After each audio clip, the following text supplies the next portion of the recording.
Hello students, welcome back to my channel. In our previous video we have completed up to question number 12. Today we are going to start with question number 13. And for question number 13, 14 and 15, the above paragraph is given. We have to observe this to answer the following questions. The given graph shows the choice of ice creams of students of class 4. Study the graph and answer the following questions. जो ये graph दिया हुआ है ये information दी हुई है class 4 के students की जिनको आइसक्रीम के डिफरेंट फ्लेवर्स पसंद हैं. ठीक है, तो यहाँ पर है नंबर ऑफ स्टूडेंट्स और यहाँ है आइसक्रीम्स. ये आइसक्रीम्स के फ्लेवर्स हैं और कौन सा फ्लेवर कितने स्टूडेंट्स को पसंद है वो इस साइड में शो किया हुआ है. सो सबसे पहले हम देख लेते हैं कौन सा फ्लेवर कितने बच्चों को पसंद है. Vanilla is liked by 15 students. Butterscotch is liked by 25 students. Ice cream in strawberry flavour is liked by 10 students. and chocolate flavor by 30 students and mango flavor by 15 students. ठीक है, तो यहाँ हमने वो नंबर्स लिख लिए हैं जितने बच्चे इस फ्लेवर को पसंद करते हैं. Now the question is how many students choose chocolate flavour. कितने बच्चे चॉकलेट फ्लेवर चूज कर रहे हैं? 30. So option B is the answer. Question number 14. Which ice cream flavor is liked by 25 students? कौन सा फ्लेवर 25 स्टूडेंट्स लाइक करते हैं? 15, 25, 30, 10, 30, 15. 25 is like 25 students like the butterscotch. So option D is the answer. Question number 15. How many students like vanilla and mango ice cream together? So vanilla is 15 and mango is 15. 15 plus 15 is equal to 30. So option B is the answer. Now from question number 16 to 19 we have to observe this graph. The given bar graph shows Ravi's savings from January to May. Study the graph and answer the following question. ये जो bar graph है ये रवि की savings हमें show कर रहा है जनवरी to मई. जनवरी, फरवरी, मार्च, अप्रैल, मई. अगर आप ध्यान से देखो तो फरवरी की इंफॉर्मेशन हमें नहीं दी गई है ना. यहाँ जनवरी है, मार्च, अप्रैल एंड मई मंथ में वो कितनी सेविंग करता है ये शो किया हुआ है. Now see the question number 16. How much more did Ravi saved in April than in March? कि अप्रैल में मार्च से कितनी ज़्यादा सेविंग वो करता है. तो पहले तो हम लिख लेंगे कि वो कितनी कितनी सेविंग करता है. जनवरी में वो सेव करता है 2000 रुपीज़. फरवरी की इंफॉर्मेशन हमें नहीं दी है. मार्च में वो सेव करता है 1500 रुपीज़. अप्रैल में वो सेव कर रहा है 4000 रुपीज़ एंड मई में वो सेव करता है 4500 rupees. Okay, now the question number 16 is how much Ravi saved in April then in March. कि रवि अप्रैल में मार्च से कितना ज़्यादा मनी सेव करता है.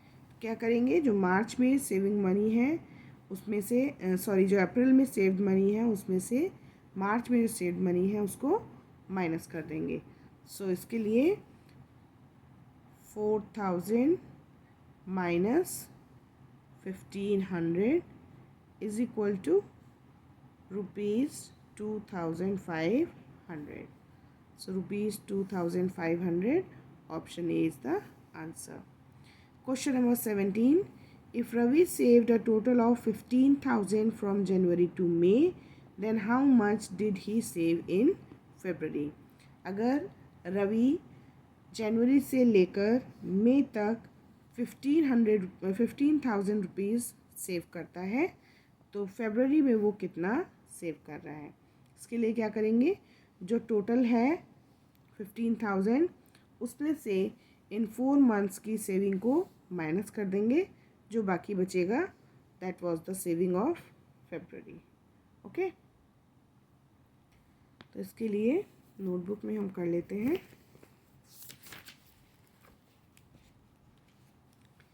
Saving from January to May.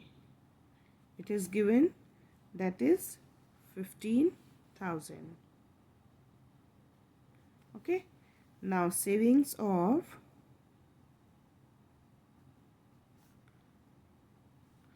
January plus March plus April plus May is equal to 2,000, 1,500, 4,000,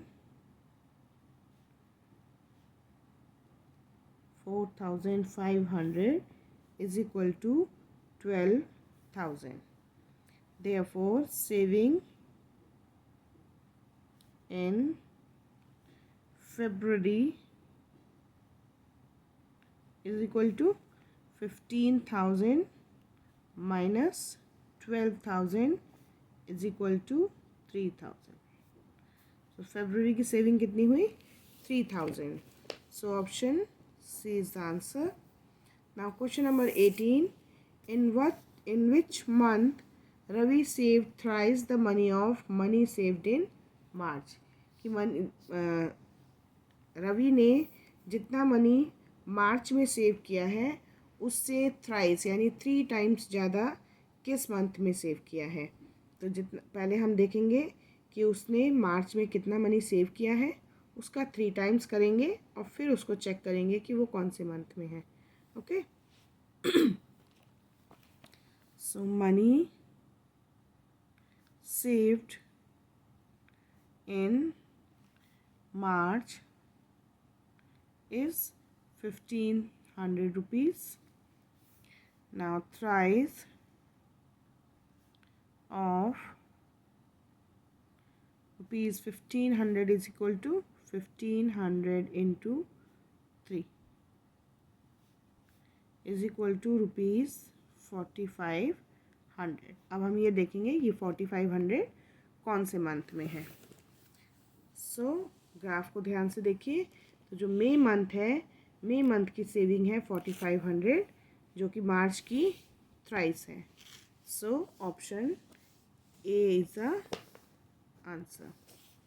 If Ravi spent 1/5 of the amount of money he saved in April, then how much he earned in that month? अगर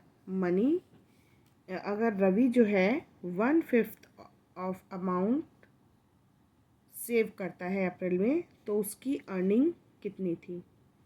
समझ रहे हैं बात को, कि रवि की हमें saving पता है, ठीक है, 1/5 उसने स्पेंड किया है ये पता है, उसकी अर्निंग कितनी थी ये मालूम करनी है। तो क्या करेंगे उसके लिए, पहले जो मनी उसकी सेविंग है उसको उसका 1/5 निकालेंगे और उसमें जो सेविंग है उसमें से उसको ऐड कर देंगे, तो हमें पता चल जाएगा कि टोटल अर्निंग उसकी कितनी थी। यानी सेविंग और जो एक्सपेंडिचर है, जो खर्चा है, उन दोनों को ऐड कर देंगे तो हमें उसकी टोटल अर्निंग पता चल जाएगी। ठीक है, सो money saved in April is equal to 4,000 rupees. Now money spent is equal to 1/5 of 4,000 is equal to 1/5 into 4,000 is equal to 800. Now money earn, ये उसकी सेविंग है, ये उसने खर्च किया था, तो अर्निंग कितनी हुई, जो सेविंग है और जो खर्च किया है उसको ऐड कर देंगे। तो money earn is equal to 4000 plus 800 is equal to 4800. So option C is the answer. Now for question number 20 to 22, the given bar graph shows the number of printers sold by Priyansh Computer Mart over 5 months. Question 20 से 22 तक के लिए हमें इस bar graph को देखना है। यहाँ इन्फॉर्मेशन हमें दी है, the number of printers sold by Priyansh computer mart over 5 months. 5 months में प्रियांश कंप्यूटर मार्ट कितने प्रिंटर्स जो है वो सोल्ड करता है। ठीक है, तो सबसे पहले हम नंबर्स लिख लेंगे, कौन से मंथ में कितने सोल्ड करता है। So in January it is 18, February it is 24, March it is 16, April it is 20 and in May it is 12। ये नंबर्स हैं हमारे पास जो कि प्रियांश कंप्यूटर मार्ट 5 मंथ्स में प्रिंटर्स के सोल्ड करता है।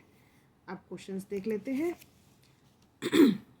इन which month was there the maximum number of printers sold. कौन से मंथ में सबसे ज़्यादा प्रिंटर्स सोल्ड होते हैं, उसके लिए हमें पैराग्राफ को देखना होगा ध्यान से फिर से। तो अगर हम देखें 24 is the maximum number in month of February.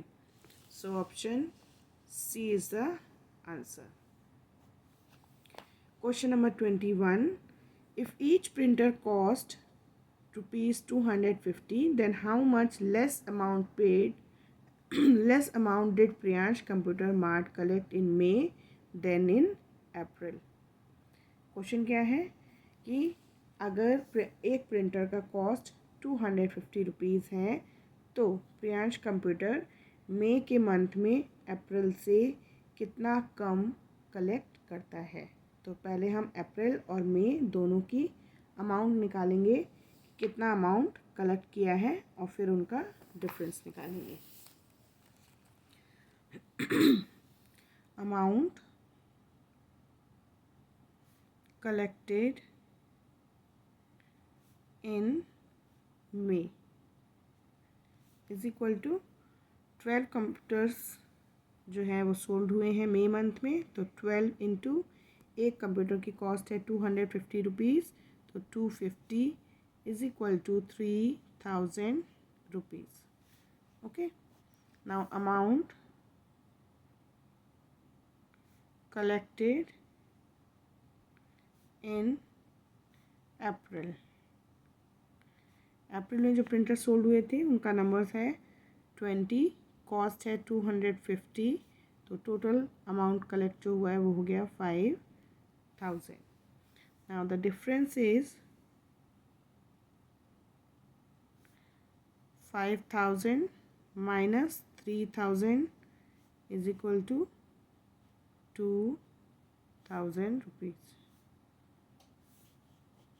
So let's see the answer. Option A is the answer. What was the total sale of printers of Priyansh Computer Mart during the 5 months?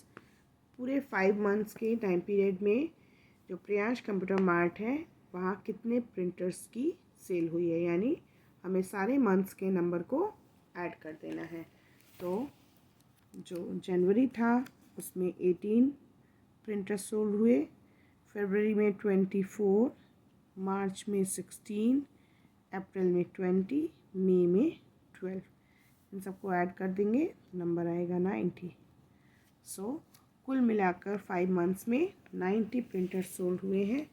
So the option A is the answer. Okay, तो आज हम question number 22 तक ही करेंगे। अपनी next video में हम start करेंगे question number 23 से।